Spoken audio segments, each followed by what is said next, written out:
आयुष्याला उधळीत जावे केवळ दुसऱ्या पायी, ह्या त्यागाच्या संतोषाला जगीय उपमा नाही. जन्म असावा देण्यासाठी एक मनाला ठावे, या ओळींप्रमाणेच काही माणसं आयुष्यभर वागत वावरत असतात. अशी माणसं दुर्मिळ असतात हे खरं. स्वर्गीय बाळकृष्ण यज्ञेश्वर पाध्ये म्हणजे जणू बहरलेला कल्पवृक्ष. 50 वर्षांपूर्वी दादर परिसरात BY पाध्ये पब्लिसिटी सर्व्हिस या जाहिरात संस्थेचं बीज रुजवून तिचा महावृक्ष करणारे दादा पाध्ये. दादा जाहिरात या 65व्या कलेचे उपासक असले तरी मानवधर्म आणि माणुसकी हे त्यांच्यासाठी ईश्वरासमान. मुंबईपासून दूर विरारजवळच्या चंदनसार गावी जन्मलेल्या आणि महत्वाकांक्षेनं प्रेरित होऊन परिस्थितीवर मात करत शिक्षण घेत पुढं आलेल्या दादांनी वेदना जवळून पाहिली होती, अनुभवली होती. म्हणूनच त्यांच्यातील संवेदना आणि सहवेदना अखंड चिरंजीव राहिली. चरितार्थासाठी मुंबईत आलेल्या दादांनी सिनेमागृहात डोअर कीपर म्हणून देखील काम केलं.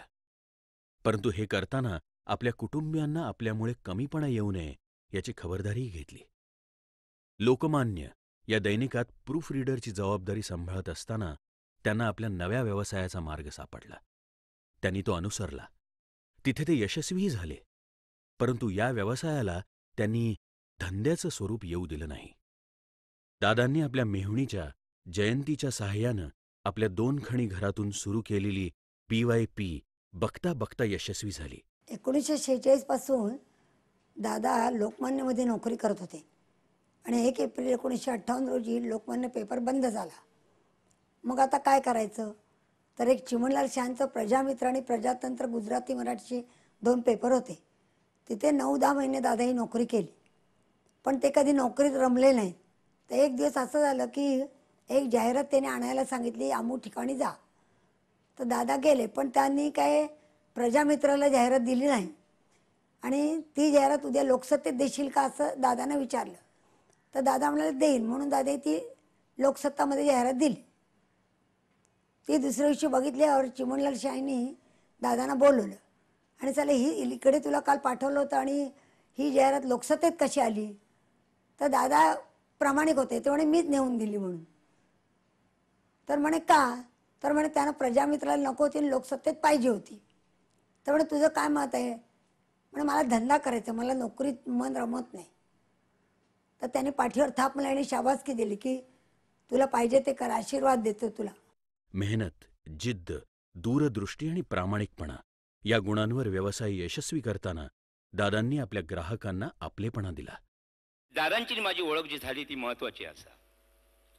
मी नाटक सृष्टीत शिवाजी मंदिरला येड्यासारखं फिरावते शिवाजी मंदिरच्या आतमध्ये प्रवेश घेण्यासाठी. आणि एक दिवशी नाना पगार म्हणाले, तुझं नाव काय रे. तर म्हटलं मच्छिंद्र कांबळी. या काम करशील काय. तर ही जाहिरात दादा पाद्यांजवळ नेऊन द्यायची. म्हटलं माका ऑफिस माहिती नाही.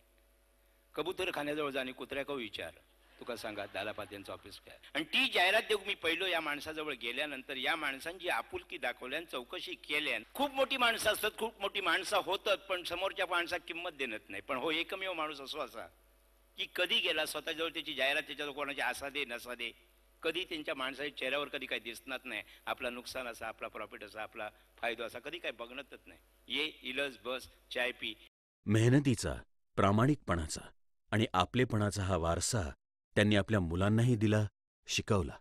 दादा आम्हाला नेहमी सांगत आले की तुम्ही चांगले वागा, जगात चांगली माणसं भरपूर आहेत, ती तुम्हाला भेटतील, तुम्ही काळजी करू नका.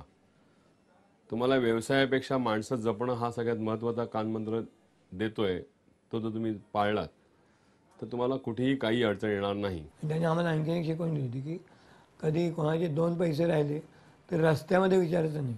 मग तो इथे आला नाही त्याला विचारा बाबा तुझा प्रॉब्लेम काय, त्याचा प्रॉब्लेम ऐकून घ्या. नेहमी सांगायचं आम्हाला ते की बिझनेस करताना तुमच्याकडे माणूस काहीतरी तुम्हाला द्यायलाच येतं, कधी तुमच्याकडनं काही नेत नाही. तुम्ही त्यांना व्यवस्थित सर्व्हिस द्या, त्याप्रमाणे तुम्ही पुढे जाल. जाहिरात व्यवसाय म्हणजे पैशांचा हिशेब, क्रेडिटला महत्त्व, पैसा बुडण्याचा धोका जास्त. दादांनी हा धोका पत्करून नवोदितांना आणि बुडणाऱ्या अनेकांना मजबूत आधार दिला. त्यांना व्यवसायात, आयुष्यात उभं केलं. मात्र आपण करीत असलेल्या सहकार्याची कधीही जाहिरात केली नाही. दादांना उपजतच माणसांची एक आवड होती. माणसं जमा करण्याची, माणसं सांभाळण्याची, अडीअडचणीला मदतीला धावून येणं हा तर त्यांचा गुणच होता. आणि हा गुण माझ्यापर्यंतच होता असं नाही, तर त्यांच्या अनेक मित्रांना त्यांनी अशा तऱ्हेचं सहाय्य केलेलं मी स्वतःही पाहिलेलं आहे. दादानी माझ्यासारख्या अनेक तरुणांना त्यांच्या व्यवसायामध्ये मदत केली असणाऱ्याची मला खात्री आहे. त्यावेळी मला आठवतं की माझ्याबद्दलची माहिती वर्तमानपत्रामध्ये माझ्या नावासकट माझ्या संस्थेची जाहिरात ही 8व्या पानावर यायची. आणि साधारणपणे चार अतिशय छोट्या ओळींमध्ये मनोहर जोशी यांची अशी अशी संस्था, एवढी माहिती 8व्या पानावरती यायची. आणि आज माझं नाव जेव्हा मी पहिल्या पानावरती बॅनर गाईडमध्ये पाहतो, त्यावेळी मला खात्री होते की मला कोणीतरी 8व्या पानावरून पहिल्या पानावर आणण्याचं काम केलं असेल तर ते दादासाहेबांनी केलं, याबद्दल मला शंका वाटत नाही. दादा म्हणायचे आपण हा व्यवसाय करत नाही आहोत, ही आपण माणसं जपण्याची जी आपली प्रक्रिया आहे त्यामध्ये तुम्ही रिलेशन्सला महत्त्व दिलं तर गोष्टी आपोआप होतात. व्यवसायासाठी तुम्हाला दारोदारी फिरावं लागणार नाही. दादांच्या पुण्याईने, मावशीच्या पुण्याईने आज देखील ग्राहकांकडे जावं लागत नाही. ग्राहकच आमच्याकडे येत आहेत आणि ते प्रेमाने येत आहेत. या कित्येक लोकांना दादानी अशा जागाच्या डील करून दिल्या आहेत किंवा किती जणांना घरांसाठी केलं आहे, पण कुठेही कसली अपेक्षा दादानी ठेवलेली नाही. आणि दादानी कधीही आम्हाला सांगितलेलं नाही की हा माझ्यामुळे मोठा झाला. ते असं सांगायचे की क्लायंट मोठा होईल तसं आपण मोठा होणार आहोत. राजकारण, साहित्य, नाटक, चित्रपट, विविध उत्पादनं ही यादी खूप मोठी होईल. या क्षेत्रातील किती जणांना BY पाध्येंनी नावारूपाला आणलं याचा हिशेब करणंही कठीण. कारण दादा स्वतःच सांगायचे, हिशेब नंतर करू हो, जाहिरात सोडतो. दादांच्या या एका वाक्यानं यशाची आशा सोडलेल्यांच्या मनात आत्मविश्वास जागृत व्हायचा आणि ते दादा पाध्ये नावाच्या कल्पवृक्षासमोर नतमस्तक व्हायचे.